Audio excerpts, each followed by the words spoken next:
Vamos hoje, amados, eu gostaria de estar lendo com vocês uma porção da palavra que se encontra no Evangelho de Jesus Cristo, segundo Marcos, capítulo 14, a partir do verso 32.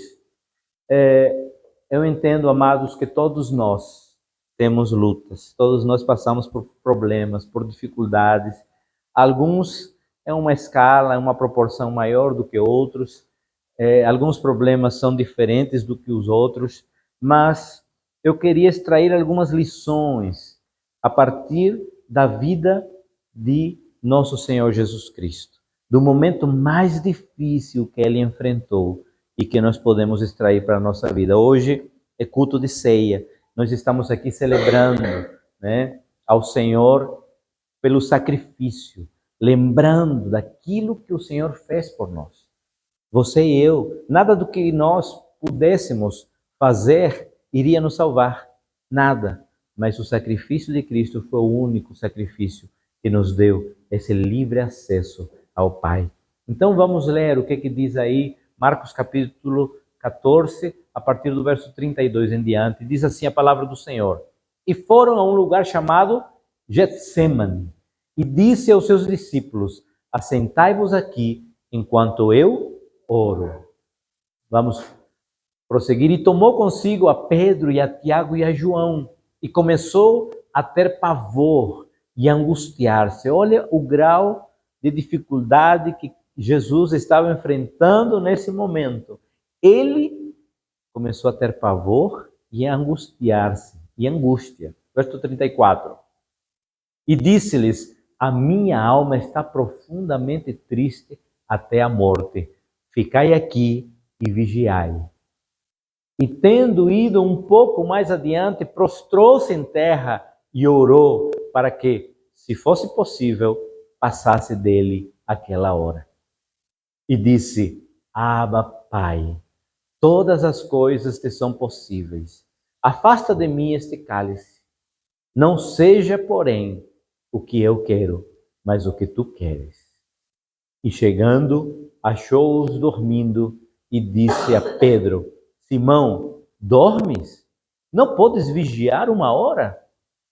Vigiai e orai, para que não entreis em tentação. O espírito, na verdade, está pronto, mas a carne é fraca. Até aí. Pai, nesta manhã nós queremos apresentar nossas vidas diante de Ti, sabendo, Pai, que somos totalmente dependentes do Senhor.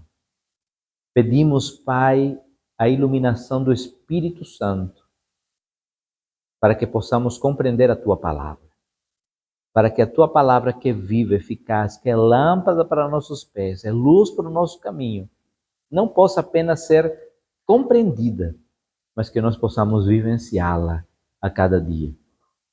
Nos ajuda, nos capacita, em nome de Jesus. Amém.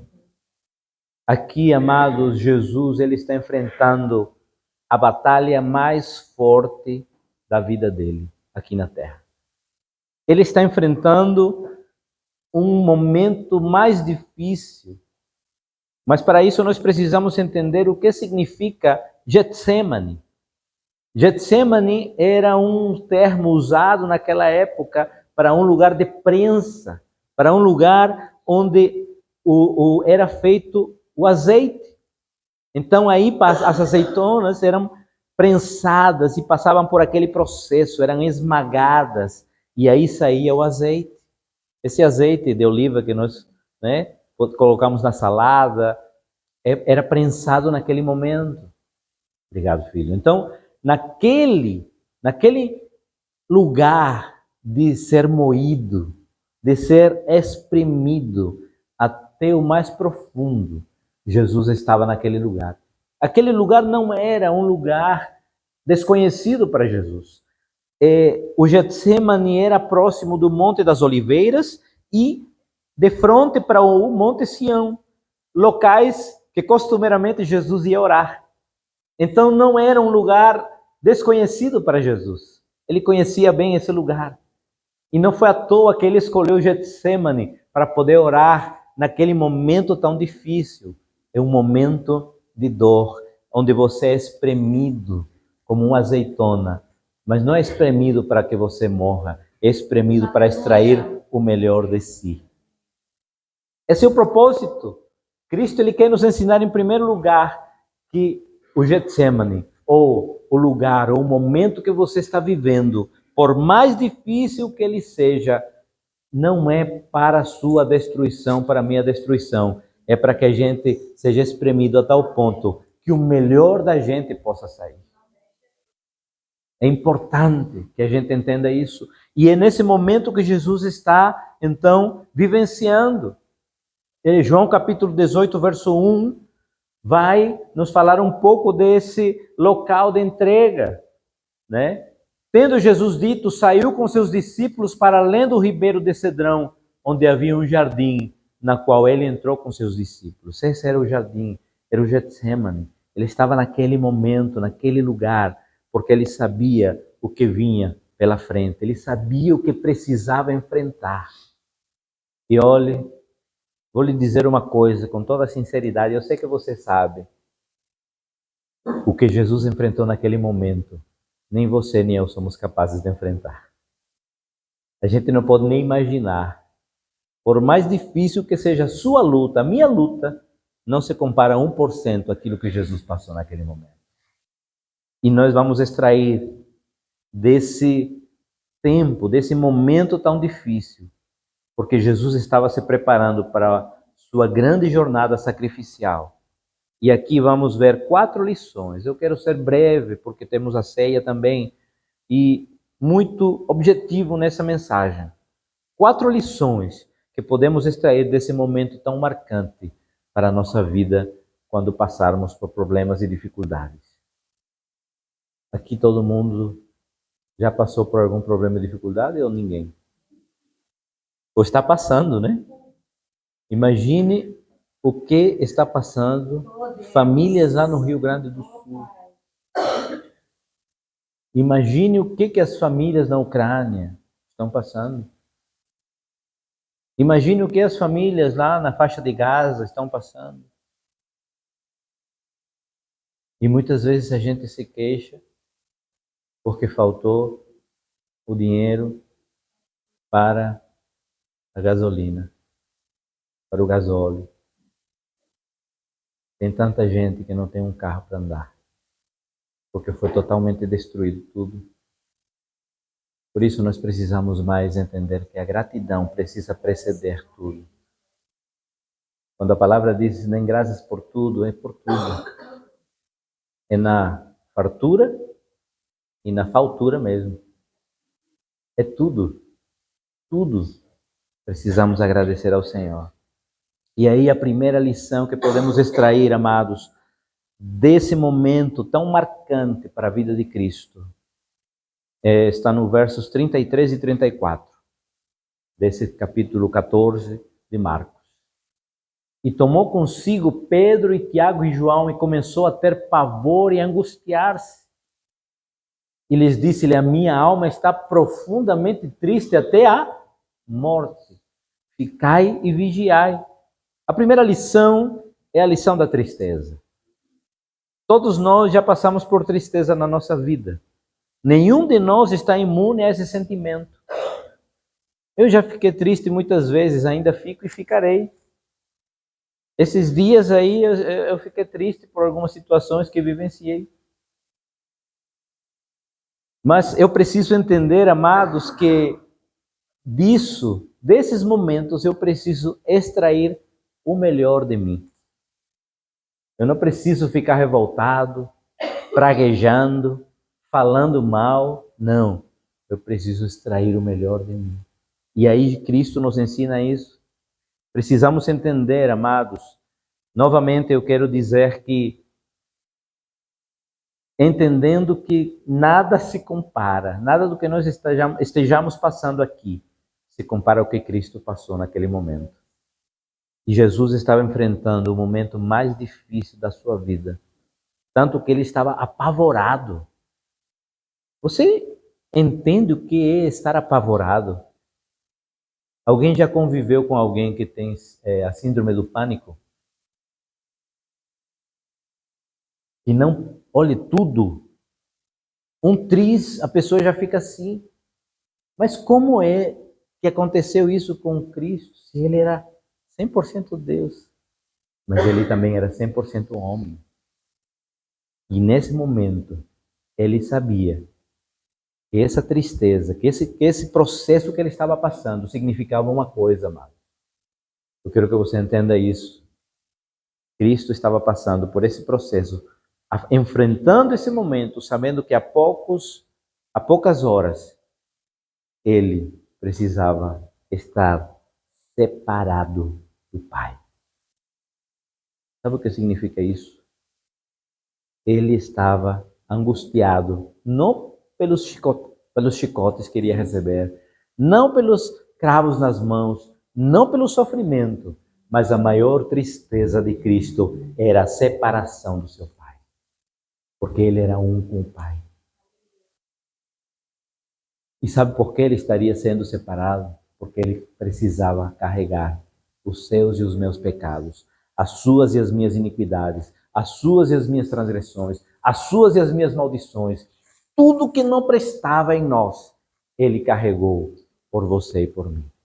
Ele sabia que estava enfrentando esse momento, e esse momento viria, e esse momento em que o Deus Santo, puro, que não poderia conivir com o pecado, precisava afastar-se do seu filho de uma maneira tremenda assim. Deixa eu exemplificar um pouco. Quem assistiu aquele filme é um exemplo muito assim raso. Quem assistiu aquele filme, A Paixão de Cristo? Olhe, tudo o que ele passou naquele filme não se compara ao que ele passou.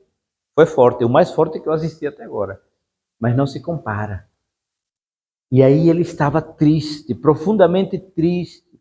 Devemos compreender então que esse tipo de tristeza não tem nada a ver com questões simplesmente humanas. Não, ele sabia muito bem o que ele esperava. E o que ele esperava era justamente a tristeza de beber o cálice amargo da ira de Deus.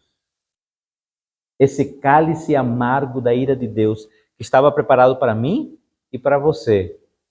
Ele tomou o meu e o seu lugar e disse assim: não, vocês não vão tomar esse cálice. Eu tomo por você e por mim. Ele tomou isso por nós. E essa tristeza, amados, essa ira, perdão, a qual pertencia à humanidade toda, agora passaria para ele. Para ele ser moído e castigado em meu e em seu lugar. Se nós estamos aqui, amados, é porque ele realmente decidiu enfrentar. Jorge falou aqui uma coisa interessante no momento do ofertório. Como aquele menino entregou o pão e o peixe, os pães e os peixes. Jesus, ele entregou sua vida de forma maior ainda do que aquele menino, porque ele sabia que isso iria beneficiar a humanidade toda. Aquele menino entregou o seu lanche para beneficiar 10.000 pessoas. Mas Cristo, ele entregou sua vida para beneficiar a toda a humanidade, não apenas dos que estavam naquele momento, os que estão agora, mas pelos que hão de vir. E graças a Deus por isso.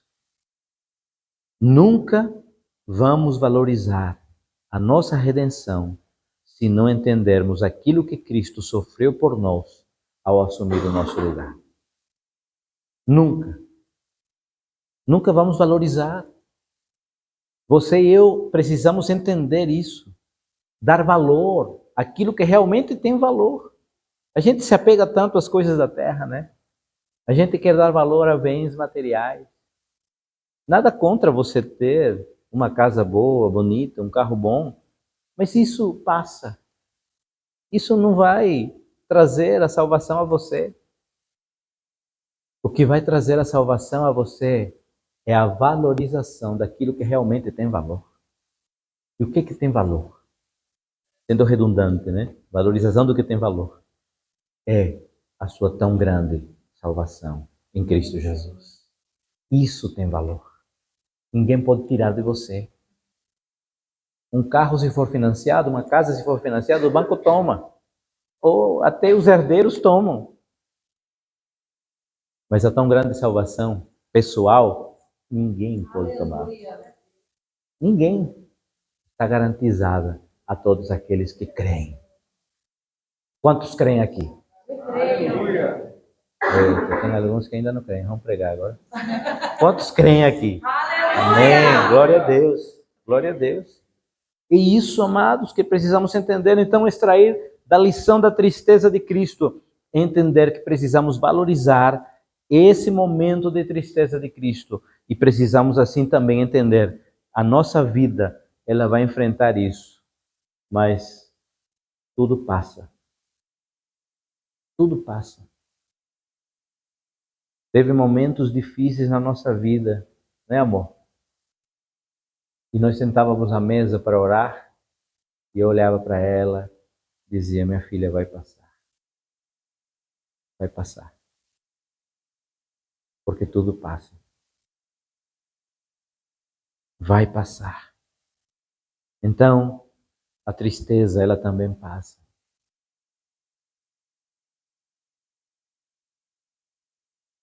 Segunda lição que nós vamos ver, amados, é a lição da solidão.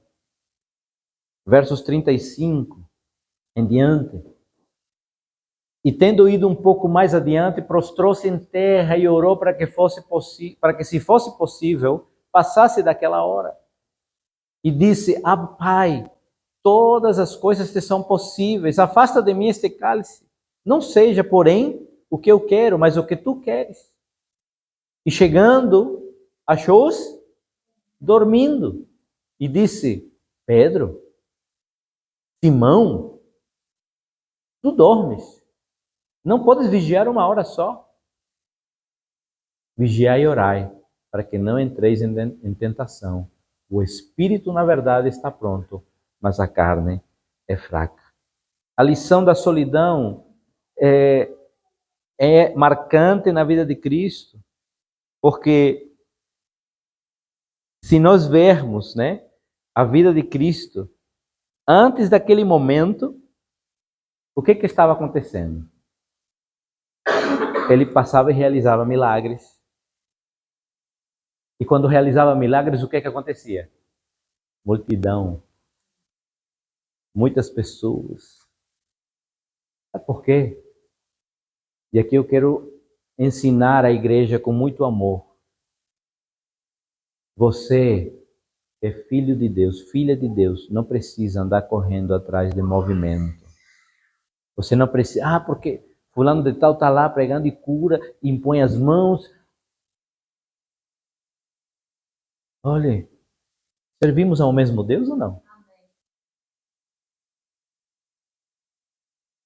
Muitos andam atrás, né? Eita, vai ter campanha aqui, campanha lá, isso, aquilo. Cuidado. Cuidado com o pasto que você está comendo. O alimento que você está se alimentando. Porque se você não discernir aquilo que é de Deus mesmo, você não está valorizando o alimento da sua igreja. Cuidado. Fecha parênteses, isso aqui é uma orientação pastoral, certo?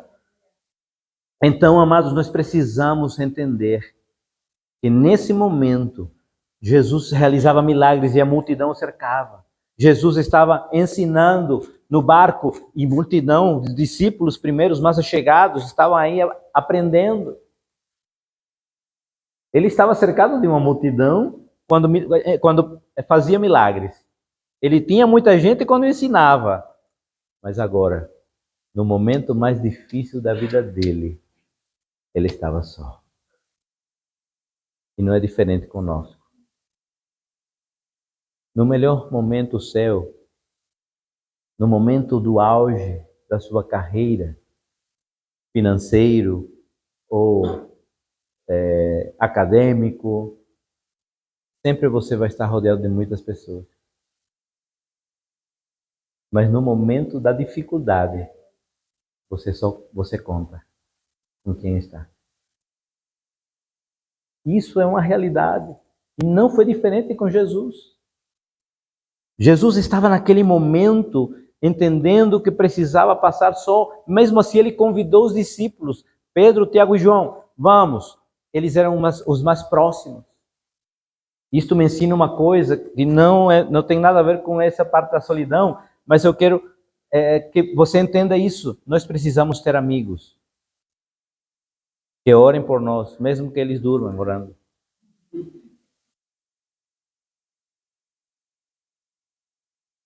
Mesmo que eles durmam orando, precisamos ter amigos que orem e intercedam por nós. Amados, a minha esposa, ela pode ter todos os erros do mundo,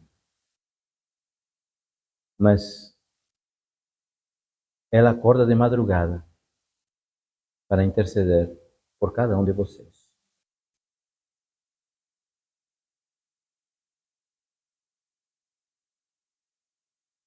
E eu, muitas vezes, sou impulsionado por ela para orar. Porque o cansaço é natural, a gente é humano. E a gente olha assim. Daqui a pouco, 4 horas da manhã, eu me viro, cadê Célia? Está na sala orando.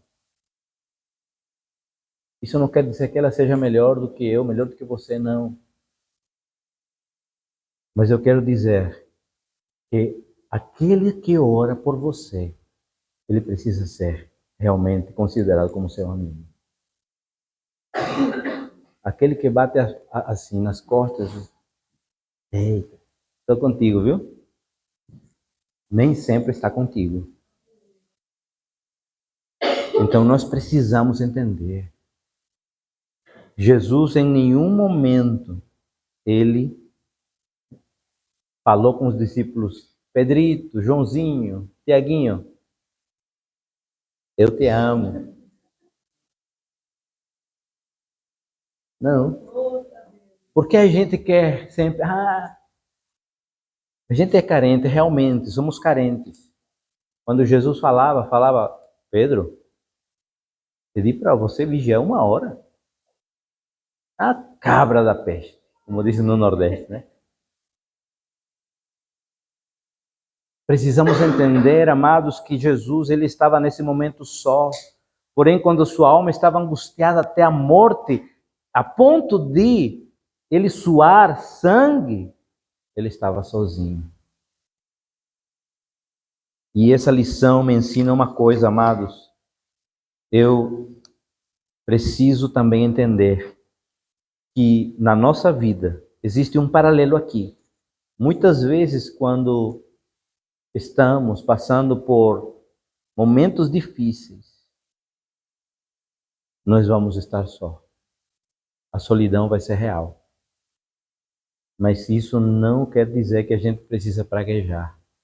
Porque é nesse momento que Deus está nos moendo e extraindo o melhor azeite. O melhor da nossa vida. Não vamos olhar para as circunstâncias.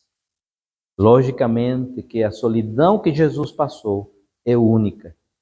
Quando nós atravessamos situações difíceis, tenha certeza de que por mais que você esteja sozinho, sem pessoas ao lado, o Pai sempre estará com você. Mas a solidão que Jesus enfrentou era realmente única, porque até o Pai o desamparou. Mas o desamparou não porque é um mau pai, é porque ele estava nesse momento entendendo que ia carregar os nossos pecados, as nossas transgressões, as nossas maldições, e que não poderia ter esse momento de unidade mais. Mas havia uma separação. Então, precisamos compreender isso. A terceira lição, versos 32, ele disse para os seus discípulos, né? E foram a um lugar chamado Getsemane e disse aos seus discípulos: assentai-vos aqui enquanto eu... A terceira lição, perdão, é a lição da oração. Verso 34 e 35. E disse-lhes: a minha alma está profundamente triste até a morte. Ficai aqui. Quem vigia, ora. Quem vigia, ora. Verso 35. E tendo ido um pouco mais adiante, prostrou-se em terra e, para que se fosse possível, passasse dele aquela hora. Versos 38 e 39. Vigiai para que não entreis em tentação. O espírito, na verdade, está pronto, mas a carne é... Verso 39. E foi outra vez e... Olhe. Nesse intervalo de tempo, Jesus orou pelo menos 4 vezes. E ele estava orando. Ele disse: olha, vamos vigiar, vamos orar. A oração é fundamental em todo o tempo. Mas nesse tempo difícil da nossa vida, ela é como um bálsamo. Se nós orarmos como Cristo nos ensina, né? Os discípulos foram instados à oração, porém eles não oraram, não vigiaram. Pedro estava cansado porque passou a noite inteira trabalhando na Brunswick, né? João cansou porque estava na Repsol lá trabalhando. Aí chegou o momento de orar e vigiar. Aí dormiram. Estava na Lear, né? Em outra fábrica trabalhando, na cavalharias. E aí eles não vigiaram. Olha, muitas vezes a gente perde algumas situações na nossa vida porque a gente não vigia e ora. A gente precisa compreender quantas vezes nós somos instados pela palavra à oração e a vigiar, mas não fazemos. Aqui, no verso 35, por favor, João, nós vemos uma coisa. E diz-lhes, e tendo ido um pouco mais adiante, ele prostrou-se em terra. Olha a atitude de Cristo. Ele está totalmente prostrado, rendido, em lágrimas. Hebreus capítulo 5, verso 7, vai falar um pouco dessa situação. O autor aos Hebreus, ele vai dizer que o qual nos dias da sua carne, oferecendo com grande clamor e lágrimas, orações e súplicas ao que o podia livrar da morte, foi ouvido ao que temia. O autor aos Hebreus, ele está narrando essa circunstância da vida de Jesus. O mesmo autor dos Hebreus, não me recordo agora como, mas ele vai dizer que Jesus ele sofreu as tentações aqui que nós sofremos. Então ele não é alheio àquilo que você passa, ele sabe exatamente aquilo que você e eu passamos. E aí então, nós precisamos, amados, valorizar o nosso tempo de oração, o nosso tempo de rendição, o nosso tempo de estar prostrados diante do Pai. Precisamos valorizar. Por mais que seja difícil o nosso dia a dia, por mais que a gente trabalhe, lute, batalhe, tenha os filhos, tem tudo, nós precisamos valorizar o tempo de oração. Jesus, ele entendeu isso, mesmo sendo o próprio Deus, mas ele entendeu. A atitude de Cristo na sua oração nos ensina que devemos nos achegar ao Pai humildemente, rendidos, prostrados, mas também aprendemos que a atitude de Cristo foi de total submissão a Deus. Verso 36, parte B. Veja o que diz.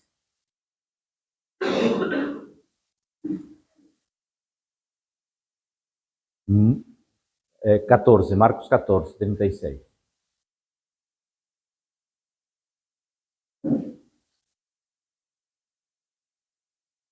Não seja, porém, o que eu quero, mas o que tu queres.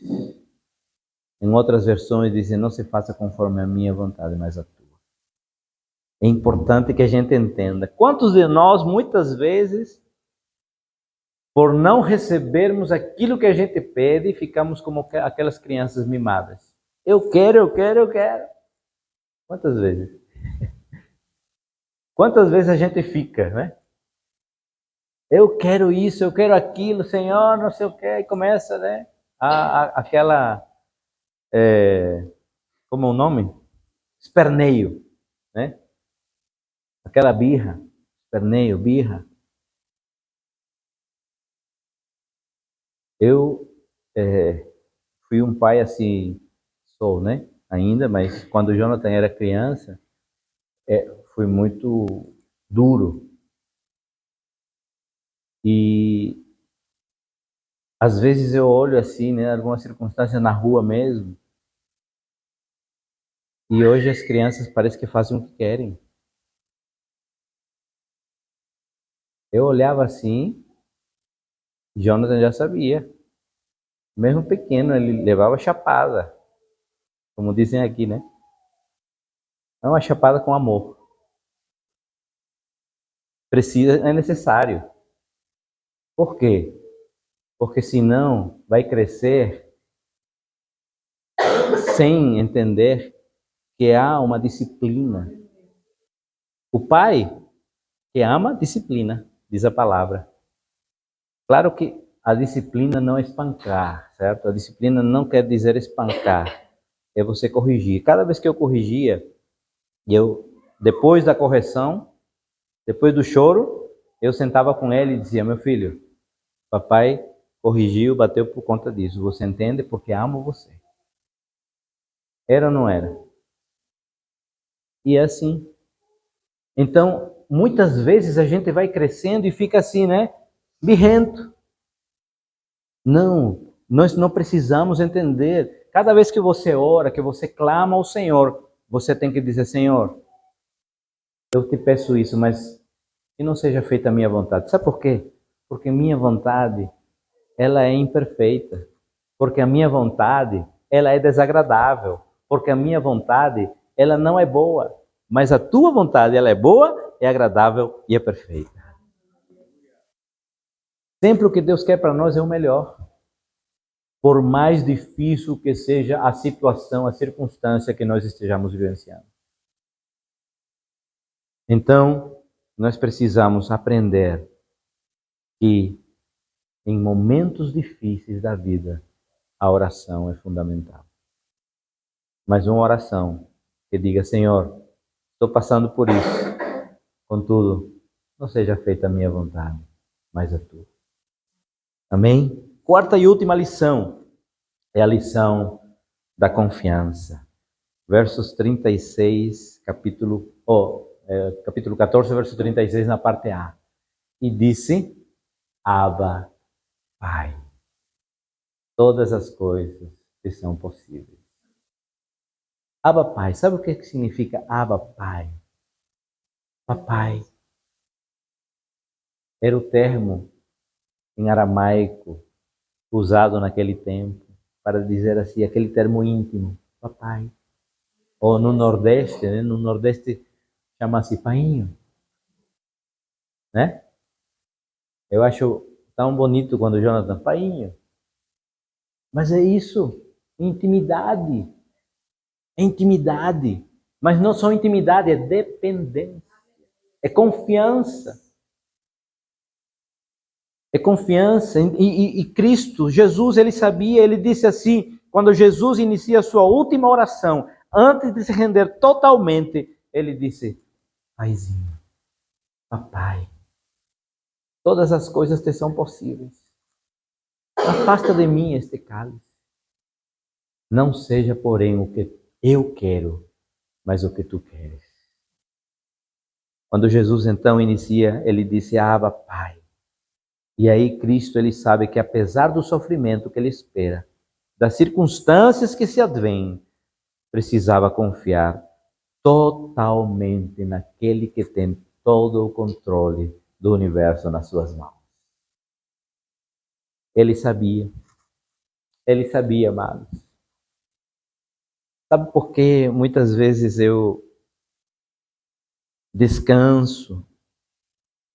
E eu aprendi isso com meu pai. Porque eu sei que se eu agir por mim, eu estarei confiando em mim. Se eu agir entendendo que é a minha justiça que precisa prevalecer, eu vou fazer do meu jeito. Mas se eu descansar e entregar e confiar, minha justiça é o Senhor. Eu aprendi isso na minha vida. Sabe por que eu não queria ser pastor? Que já vi irmão da igreja metendo o dedo na cara do meu pai. E eu, adolescente, eu dizia, eu vou arrebentar esse cara. Eu disse, não quero passar por isso. Eu disse, Senhor, afasta de mim esse cálice. Mas chegou um momento na minha vida que, Senhor, a minha vontade só me levou a me arrebentar. Cada empreendimento que nós fazíamos não ia dando certo. Até o dia que eu disse, Senhor, já que o Senhor quer, me rendo aos teus pés.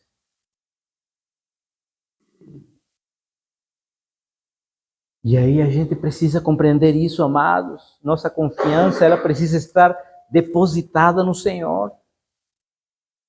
Cristo aqui sabe que apesar do sofrimento que ele espera, das circunstâncias que se advêm, ele confia totalmente. E o fato de você e eu confiarmos totalmente nos dá alívio nesse momento difícil que nós enfrentamos. É como aquele menino que fica no alto e o pai no baixo. E ele se lança. Ele tem medo. Sabe por quê? Porque ele sabe que o pai está aí.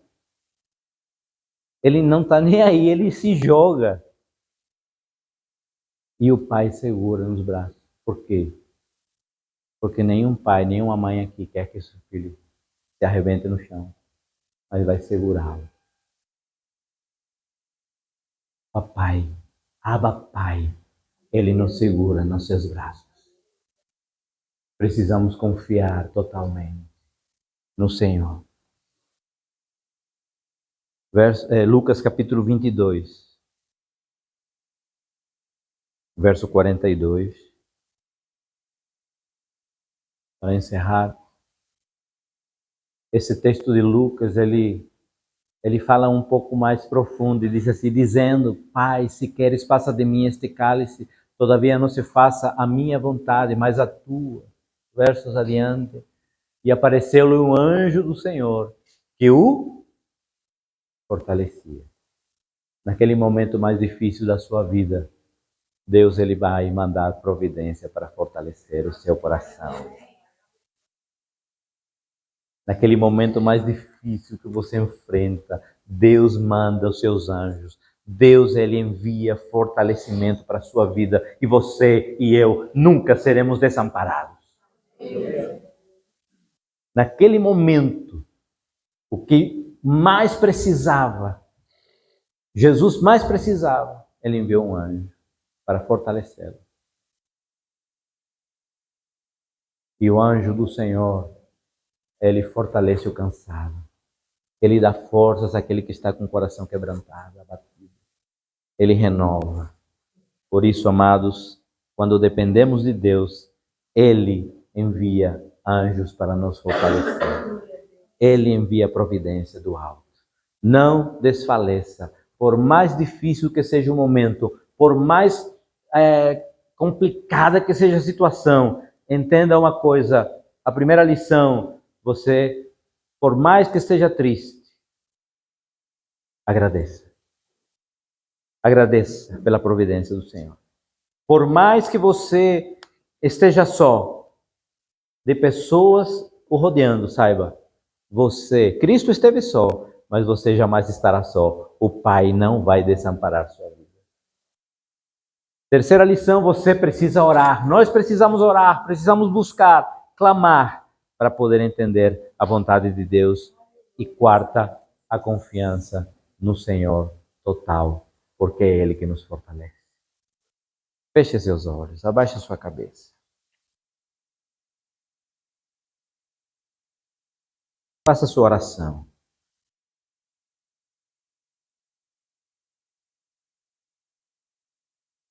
Eu não sei qual é o Getsemane que você está vivendo. Só sei que esse Getsemane, ele tem um propósito. Extrair de você o melhor de si. Por isso, não desista. Não desanime, não apavore. Continue em frente. Continue em frente. As lutas da vida são reais. Elas existem. O inimigo quer nos derrubar. A nossa carne quer nos trair. O mundo bombardeia todos os dias informações que vão nos tentar desviar o alvo. Mas Deus, Ele envia os seus anjos para nos guardar, para nos livrar. E principalmente você tem. Abra seus olhos rapidinho. Você tem a palavra. Você tem esta palavra, que é poderosa, que é uma espada. Agora, você precisa estar preparado. Não é só ter ela aberta na sua casa no Salmo 119. Ela precisa estar no seu coração e na sua mente e ser vivida. Precisamos disso. Feche seus olhos. Pai, nós queremos louvar e engrandecer o Teu nome. Sabemos, Senhor, que muitas circunstâncias que enfrentamos na vida, Pai, têm nos dado a lição da tristeza, tem nos dado a lição da solidão, tem nos dado, Pai, a lição da dependência, mas também, Senhor, da confiança no Senhor. E nós queremos, Pai, nesta manhã entender e reconhecer que não somos nós, mas que é o Senhor trabalhando ao nosso favor. Que apesar de tudo que enfrentemos, o Senhor está nos capacitando a cada dia. Por isso, Pai, em nome de Jesus, visita teus filhos. Derrama graça sobre suas vidas. Opera maravilhas. E faz, Pai, com que a cada dia os teus filhos possam, Pai, reconhecer e perceber que quem está no controle do universo jamais nos desampara. Sempre nos dá uma saída e uma solução. Sabe o que, amados? Talvez para o mundo, talvez para o diabo, eita, Jesus agora está sendo crucificado, está sendo esmagado, moído, ele perdeu. Mas naquele momento em que Jesus estava entregando sua vida por nós naquela cruz, sabe o que aconteceu? Ele disse: Pai, está consumado, está pago. E aí, Cristo entrega sua vida por nós. Era um momento de tristeza para os discípulos, era um momento de tristeza. Mas Deus estende a sua mão e diz assim: não acabou, não terminou. Ao terceiro dia, Ele ressuscitou e hoje vive para sempre. Ele vive e reina para sempre. Por mais que pareça um panorama difícil, adverso, contrário, lembre-se, Deus sempre tem a última palavra. E essa palavra vem do trono, da glória dos céus.